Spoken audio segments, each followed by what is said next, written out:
கர்த்தராகிய இயேசு கிறிஸ்துவின் நாமம் மகிமைப்படுவதாக. அவருடைய நாமத்தில் உங்களை வாழ்த்துகிறேன். இன்றைக்கு நாம் பார்க்க இருக்கிற நபர் அகித்தோப்பேல். திருமறையை கிரமமாக படித்த எவரும் இவரை குறித்து நிச்சயமாய் அறிந்திருப்பார்கள்.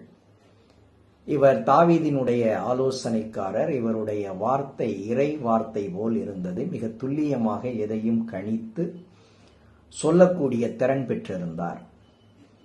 தாவீதோடு ஏற்பட்ட முரண்பாடின் காரணமாக தாவீதையே வீழ்த்த தாவீதின் மகன் அப்சலோமை தன்னகப்படுத்தினார்.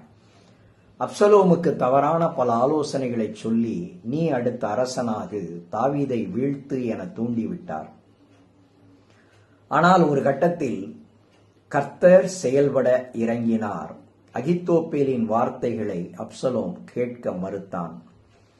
இனி தாவீதை தன்னால் அழிக்க முடியாது என உணர்ந்த அகித்தோப்பேல் தன்னுடைய வீட்டுக்கு போய் தன் கணக்குகளை ஒழுங்குபடுத்தி தூக்கிட்டு இறந்து போனார். 2 சாமுவேல் 17ஆம் அதிகாரம் 23ஆம் வசனத்தில் இந்த தகவல்களை நாம் பார்க்கிறோம்.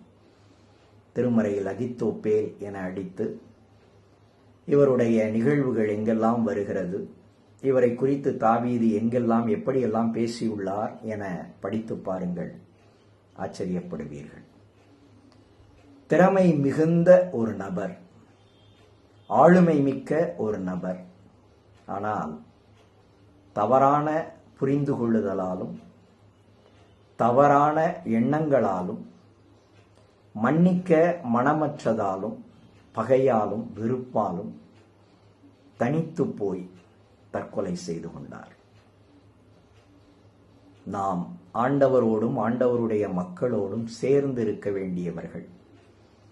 சேர்ந்திருக்கும் போது சிலவற்றை விட்டுக் கொடுக்க வேண்டியது அவசியமாகிறது. நான் இப்படித்தான் இருப்பேன் என பிடிவாதமாய் இருக்கும் போது நம்முடைய வாழ்க்கையில் நாம் சிலவற்றை இழக்க வேண்டியதாகிறது. அது கிறிஸ்தவ ஐக்கியமாய் இருக்குமானால் நாம் தனிமைப்படுத்தப்படுவோம். அந்த தனிமை நம்மை கொன்றுவிடும். ஆண்டவரோடும் ஆண்டவருடைய மக்களோடும் எப்போதும் சேர்ந்திருக்க நாம் நம்மை தயார்படுத்திக் கொள்வோம். கர்த்தர் நமக்கு உதவி செய்யட்டும். ஆமென்.